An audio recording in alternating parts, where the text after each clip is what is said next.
Have you ever blocked a number on your iPhone and then realized you need to unblock it? Maybe it was a mistake or you changed your mind.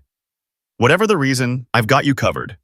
In this video, I'll guide you through the exact steps to unblock a number on an iPhone, following along with the video so you can do it easily. Let's jump right in. To start, unlock your iPhone and head to the Settings app. The icon looks like a gray gear, and you can find it on your home screen. Go to the end of the menu until you see Apps and tap it. Once inside, scroll down until you see Phone and tap on it. This section contains all your call-related settings, including the blocked contacts list. Now, scroll down until you find the option labeled Blocked Contacts. Tap on it, and you'll see a list of all the numbers and contacts you have blocked. These are the numbers that won't be able to call, message, or FaceTime you. To unblock a number, locate the contact you want to remove from this list. You'll see an Edit option in the top right corner.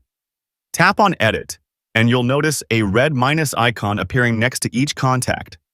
Tap on the red icon next to the number you want to unblock, then tap Unblock to confirm. If you don't see the Edit option, another way to remove a blocked number is by swiping left on the contact and tapping Unblock. Either way, once you remove the number from this list, they'll be able to call, text, and FaceTime you again. And just like that, you now know how to unblock a number on an iPhone. Whether you need to remove someone from the blocked contacts list in Settings, unblock them from the phone app, or do it directly from Messages, you have multiple ways to do it. If this video helped you, make sure to hit that like button and subscribe for more iPhone tips and tricks.